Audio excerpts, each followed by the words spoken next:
کہ 5000 قبل از مسیح کی ایک زبان ہے یہ شنا زبان. تو وہیں سے ہم یہ مان کے چلتے ہیں کہ بہت قدیم زبان ہے. اور اس کا ثبوت ہمیں اس بات سے بھی ملتا ہے کہ جو سنسکرت ہے، سنسکرت زبان ہے، سنسکرت زبان میں اگر آپ کمپیئر کریں گے شنا اور سنسکرت کا تو متعدد الفاظ آپ کو سنسکرت کے شنا میں ملیں گے اور شنا کے سنسکرت میں ملیں گے.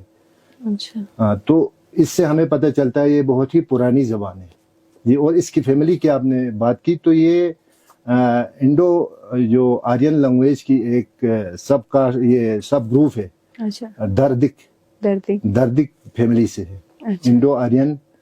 انڈو آرین کی جو سب گروپ ہے اس کی ایک شاخ ہے دردک کی یہ سب برانچ اس میں آتی ہیں. شنا، خوار، یہ زبانیں وغیرہ وغیرہ.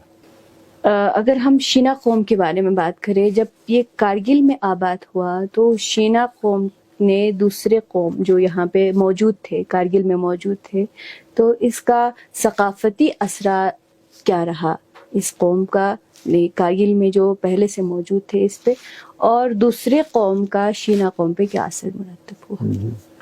تو اس حوالے سے میں نے آپ کو پہلے بھی عرض کیا تھا کہ ہم خاص کر خطے لداخ بالخصوص پورک کی ہم بات کریں گے، کیونکہ یہ جو شناسی بکر زیادہ ہے جو پورک میں ہے، کارگل کے اندر ہے زیادہ. اچھا. تو یہاں کی تاریخ سے متعلق ہم نے پہلے ہی بات کیا کہ یہاں کے ابتدائی آبادکار ایک حساب سے در لوکھی تھے جو پہلے آئے تھے یہاں پہ. لونچے، جیسے آپ لونچے چھلس کو بولتے ہیں نا، لونچے کا جو پوائنر جو ہے، ابتدائی آبادکار جو ہے، یہ لونچے کے بارے میں بھی جو ہمارے پاس قابل بھروسہ جو ثبوت ہیں تاریخی کتابیں، ان سے پتہ چلتا ہے لونچے دردستان کا ایک آدمی تھا. دردستان ایک آدمی کا نام تھا، ہاں، لونچے اس کے نام سے پڑا.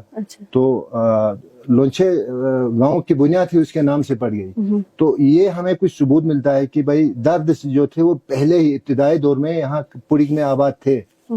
تو ساتھ ساتھ میں جو تبتی نژاد جو لوگ تھے، تبتی ذات کے، جو منگولین ٹرائب کے، یہ فوکرفو وغیرہ میں یہیں کتابوں میں لکھا ہوا ہے کہ وہاں پہ یہ لوگ بھی آباد تھے. تو یہ پہلو ایک دوسرے کے ساتھ ساتھ آباد تھے. تو یقیناً یہ ایک دوسرے سے متاثر ضرور ہوئے ہیں. ان کے کلچر سے وہ متاثر ہوئے ہیں اور ان کے کلچر سے یہ بھی متاثر ہو گئے. پھر آہستہ آہستہ ان میں ازدواجی لین دین بھی ہو گیا ہے نا، جو شادی بیاہ کے رشتے ہو گئے. تو یقینی بات ہے کہ جب دو قومیں آپس میں ساتھ ساتھ بستی ہیں تو ان کا ایک دوسرے پہ امپیکٹ تو ضرور پڑتا ہے. اور ایون میں تو یہ کہوں گا جو ہمارے فزیکل فیچرز میں بھی بہت نئے ڈفرینس نہیں ہے، مطلب ایک یگانگت ہے. مطلب آج ہم کرگل کے جو نوجوان نسل کو آپ دیکھ لیجئے، آپ کو تبتن ذات کے نہیں لگیں گے، یہ یا کشمیری یا درد جیسے لگیں. کیوں؟ یہی وجہ ہے کہ ان کا آپس میں اختلاط ہوا ہے، شادیاں ہوئی ہیں، رشتے ہوئے ہیں. تو اسی طرح کلچر، زبان میں بھی فرق آ گیا ہے. ابھی آپ میں شنا زبان میں لکھتا ہوں، شاعری کرتا ہوں، لیکن کبھی کبھار مجھے کچھ الفاظ کو زور زبردستی جو پرگی بلتی کے نکالنے پڑتے چن کے، کیونکہ یہ اس طرح یہاں پہ گھر کر گئے ہیں، ہے نا. تو جو رائٹرز ہیں، پوائٹس ہیں، یہ تو چاہتے ہیں کہ شدھ زبان میں ہو. لیکن یہیں پہ ہم کو ایک چیز کا یہ بھی ثبوت ملتا ہے کہ بھائی شانہ بشانہ آباد ہونے کی وجہ سے دونوں زبانیں ایک دوسرے میں گھر کیے ہوئے ہیں. انفلوئنس کیے ہوئے ہیں، انفلوئنس ہے دونوں کا. اگر ہم زبان پر آئے، شینا زبان کا اگر ہم حال اور مستقبل اگر ہم جانیں تو بلتی زبان کے مقابل میں بلتی زبان میں شعراء بڑھ رہے ہیں، شاعر پڑھ رہے ہیں. تو آپ شینا زبان کا حال اور مستقبل کیسے دیکھتے ہیں؟ جی، آپ نے جو بلتی زبان کی بات کی نا، بلتی زبان کے حوالے سے میں یہ کہوں گا، جیسے ہمارے یہاں کرگل کے اندر، پورک کے اندر، مجھے بار بار پورک، مجھے یہ لفظ میرے زبان پر ہے کیونکہ ہمارا یہ کرگل کا پرانا نام تو پورک ہے نا. تاریخ جو ہسٹری جو ہے پورک کے نام سے ہی ہے، تو ہم لہٰذا ہم پورک کو ہی بولنا زیادہ میں پسند کروں گا. یہاں حالانکہ پرگی بولنے والے بڑی تعداد میں ہیں، اگر 100 میں سے 70 ہمارے پرگی زبان بولنے والے ہیں، ہے نا. حالانکہ یہ دونوں زبانیں بلتی اور پرگی جو ہے وہ ایک ہی فیملی کی ہیں، یہ ڈائلیکٹس ہیں، ہے نا. لیکن پرگی زبان کو وہ شہرت اور وہ حیثیت ابھی تک حاصل نہیں ہے، بجائے جتنا بلتی زبان کو ملا ہے. جی بلتی زبان کو یہ عزت اور مرتبہ اور رتبہ ملنے کی وجہ یہی ہے کہ جو ان کے جو انسسٹرز تھے انہوں نے ایک لٹریچر پیدا کیا ہے نا. خاص کر جو مذہبی مجالس ہوا کرتی ہیں ان میں وہاں چھوٹے سے لے کر 80-100 سال کے بزرگ تک ان مجالس میں شریک ہوتے ہیں. تو وہاں پہ جس زبان کا استعمال کیا گیا ہو وہی زبان کا انفلوئنس پوری جو پبلک ہے پوری جو سوسائٹی ہے اس پہ یقیناً پڑ جاتا ہے. تو بلتی جو شعراء تھے ادیب تھے انہوں نے بہت بڑا کام کیا تھا اس زمانے میں. تو وہ آج بھی ڈومیننٹ ہے ہمارے پوری کے اندر کرگل کے اندر. بجائے آپ پرگی کو دیکھیں پرگی کو پچھلی ایک دہائی سے پوری کے جو شاعر ہیں شعراء حضرات ہیں اور جو باقی ادیب ہیں وہ اب کوشش کرنے لگے ہیں. لیکن یہ تو وہی بات ہو گئی کہ کوئی ڈیولپڈ سٹی جو ہے وہ تو اب نئے زمانے میں آگے چاند کو چھوئے گی. جو اب شروعات کر رہے ہیں ان کو تو 100 سال لگے گا وہاں تک پہنچنے میں جی نا. تو شنا زبان کے حوالے سے جو آپ نے کہا شنا کا بھی یہی حال تھا.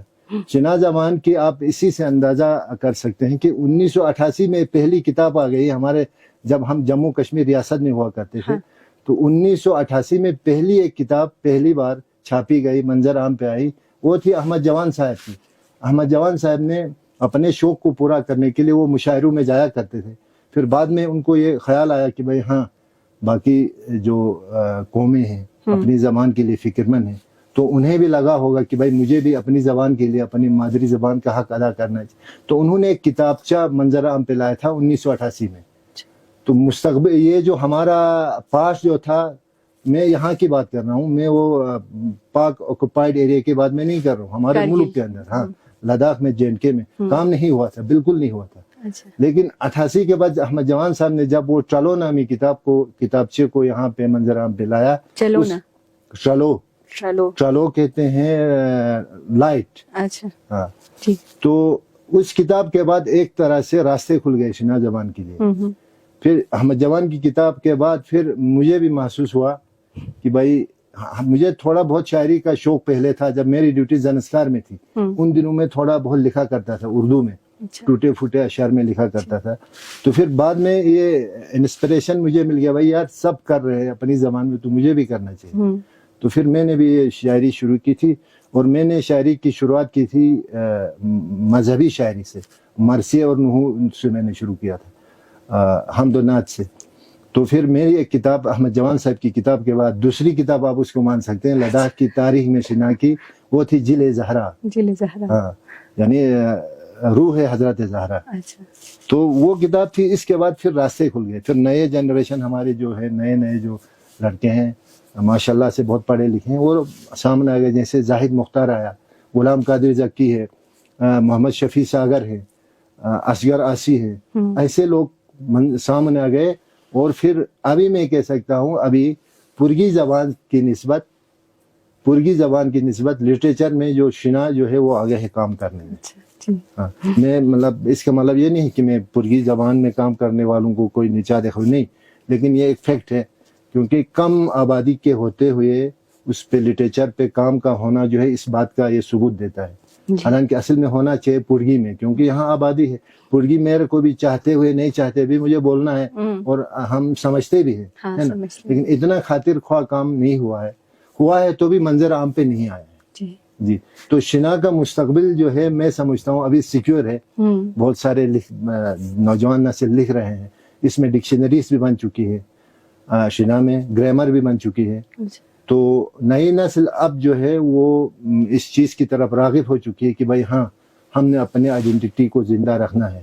تو اس کو زندہ رکھنے کے لیے لٹریچر کا ہونا بہت ضروری ہے. لٹریچر نہیں ہوگا وہ زبان جو ہے وہ مر جائے گی ختم ہو جائے گی. تاریخ نہیں رہے گا. بالکل. اس میں ہمیں کتابیں لانی ہوں گی سامنے شعر و شاعری مشاعروں کے ذریعے. آج تو ہماری گورنمنٹ بھی مواقع دیتی ہے کہ اپنی زبان کو بڑھاوا دینے کے لیے کلچرل اکیڈمی ہے. اسی طرح باقی جو نان گورنمنٹ آرگنائزیشنس ہے چاہے وہ لیہ کے ہوں کرگل کے ہوں. ونٹر میں خاص کر ہم لوگ تھوڑا فری ہوتے ہیں تو وہاں اس قسم کے پروگرام ہوتے ہیں. تو یہ کام ہو رہا ہے. جی شکریہ. ادب سے ہٹ کے زبان سے ہٹ کے اگر ہم تاریخ کے بارے میں بولیں تو آپ کرکت بڈگام سے تعلق رکھتے ہیں جو 1971 میں پاکستان سے الگ ہوا اور آزاد ہوا. اب بٹوارا جو ہے پورے کرگل قوم نے دیکھا، لیکن کرکت بڈگام کے لوگوں نے 1971 کے بعد آزادی دیکھی یا بٹوارے کو دیکھا. آپ اس بٹوارے کے بعد آپ اس کا کیا اثر رہا اور کیا یادیں اس سے جڑے ہیں؟ دیکھیے اس حوالے سے میں یہ کہوں گا کہ میری پیدائش جو ہے 1968 ہے، 1968. ہاں. تو آپ خود اندازہ لگا سکتے ہیں کہ 71 میں لڑائی ہوئی ہے. 68 سے 71 تک مشکل سے 3 یا 4 سال ہوتے ہیں. تو 4 سال کے بچے کو اتنی تو یاد نہیں رہتی کہ وہاں کیا تھا، کس قسم کے حالات تھے. لیکن جب ہم نے ہوش سنبھالا تو حالات ایسے سازگار نہیں تھے. لوگوں کا آپ فائنینشیل سائڈ دیکھ لیجئے، لوگوں کا اٹھنا بیٹھنے کا جو طریقہ تھا، طرز زندگی تھی، اتنی ڈیولپڈ بالکل نہیں تھی. یہ 71 میں انڈیا میں آنے کے بعد، 71 کی جو لڑائی ہو گئی، اس کے بعد یہ جو گاؤں کا آدھا حصہ ہمارا ہرل وغیرہ، تو یہاں آنے کے بعد پہلی دفعہ سکول قائم ہوا، ایجوکیشن کے لیے راستے کھل گئے. اچھا ہاسپٹل کی اب میں بات کروں گا. ہاسپٹل بالکل نہیں تھا. ہاسپٹل یہاں انڈین گورنمنٹ نے، اب بڑگام میں ہاسپٹل ہے، ڈسپنسری ہے اور سڑکیں ہیں. اس وقت سڑکیں تھے ہی نہیں. تو ایک حساب سے میں یہ کہوں گا کہ لوگوں کی زندگی ہی بدل گئی اس کے بعد، بٹوارے کے بعد. تو اس سے پہلے کا میں بتا نہیں سکتا ہوں. کیونکہ میں نے پہلے بھی کہا 68 کا میں پیدا ہوا ہوں، تو اس سے پہلے کیا حالات تھے مجھے اس کا تو علم نہیں. اپنے اینسسٹر سے بھی نہیں سنا؟ ہاں، تو ان کی زبانی سنا. وہ یہی کہا کرتے تھے کہ راستے نہیں تھے، سڑکیں نہیں تھی، لوگوں کو دشواریاں تھی. اگر چائے 1 کلو بھی خریدنے کے لیے جانا ہو تو 1 یا 2 دن پیدل ان کو سفر کرنا پڑتا تھا. جی. آپ نے بتایا کہ کرکت بڈگام جو ہے 2 الگ حصے میں بٹ گئے، تو ڈیوائیڈڈ فیملیز کے بارے میں آپ کچھ بتانا چاہیں گے؟ فیملیز جو ہے ڈیوائیڈ ہو گئے پارٹیشن کے بعد، ان کا کیا تاثرات رہا ان پر؟ ہاں، اس لڑائی کے بعد بہت سارے کنبے ایسے ہیں جو ڈیوائیڈ ہو گئے. کسی کے والدین وہاں رہ گئے، بچے یہاں رہ گئے. کسی کے بچے جو ہے یہاں پہ یتیموں کی زندگی گزرنے پہ مجبور ہوئے. آج بھی ہیں وہ لوگ. لیکن یہ جو درد ہوتا ہے جو سپریشن کا ہے نا، انسان دیکھو مرنے کے بعد مرنا ہم سب نے گردن پہ، ہمارے مرنا جو ہے وہ بالکل سوار ہے، موت سوار ہے. یہ ایک فطری بات ہے، انسان پیدا ہوتا ہے مرتا ہے. لیکن سب سے بڑا جو دکھ اور مصیبت تو یہ ہے کہ آدمی جیتے جی جو ہے وہ مر جائے. تو ایسے فیملیز کو میں نے دیکھا ہے کہ وہ جیتے جی مر گئے، کیونکہ ان کے فادرز، ماں باپ وہاں رہ گئے یا یہاں رہ گئے، بچے وہاں رہ گئے، تو یتیموں کسی زندگی گزرنے لگے تھے. تو ایسے بہت سے کیسز ہیں ہمارے یہاں کرکٹ میں. تو ان کی بیویاں یہاں رہ گئیں، ان کے مرد وہاں رہ گئے. تو کچھ ایسی وفادار عورتوں کو بھی میں نے دیکھا جن کو وہاں سے ڈائیورس آ گیا کچھ سالوں کے بعد. انہوں نے کہا نہیں، ہم آپ کے نام پہ جئیں گے، ہمیں ڈائیورس نہیں چاہیے. اور آج بھی ان میں سے کچھ عورتیں آج بھی ہیں. تو یہ مشکلات تو ضرور لوگوں نے سہا ہے. سپریشن کا، ڈیوائیڈڈ فیملیز میں بڑی مصیبتیں لوگوں نے جھیل لی ہیں. اگر شینا زبان میں آپ نے خوبصورت کلام جو ہے بہت سارے لکھے ہوں گے، تو ہمارے ناظرین کے لیے 1-2 کلام بولیے تو بہتر رہے گا. نہیں، میری ایک پرابلم یہ ہے کہ مجھے یاد کم رہتی ہے، لیکن پھر بھی میں کوشش کروں گا. 1-2 مصرے. ایک میں نے لکھا تھا، تھوڑا یہی سپریشن پہ ہے. تو میں نے جو شاعری کی شروعات کی تھی شنا سے، لیکن اردو میں بھی میں اب کرتا ہوں. زیادہ تر مذہبی شاعری کی طرف میرا رجحان تھا. یہ کچھ 1-2 کلام ہے جو میں نے اس موضوع سے ہٹ کے میں نے لکھا ہے. تو ان میں سے ایک جدائی کا ہے، کوئی گنینی ایک ہی جو اون تو رے مسمو کرے. ٹرانسلیٹ کرنے کی تو ضرورت نہیں ہے. گنینی ایک ہی جو این تو رے مسمو کرے. یعنی ایک خیال دل میں آتا ہے تو جب وہ خیال آتا ہے تو میں روتا ہوں. یار فاٹ جو کہ بوش بیجے مسمو کرے کہ نہ جانے کیوں میں اپنے ہی یار دوستوں سے ڈرتا ہوں کبھی کبھی. راچھو نشک کلائے شری ہن جنی چگا. ان کی مثال کچھ ایسی ہے، جس طرح جو پہاڑی بکروں کے لیے کوئی رکھوالا نہیں ہوتا ہے، ان کی مثال بھی ایسی ہے.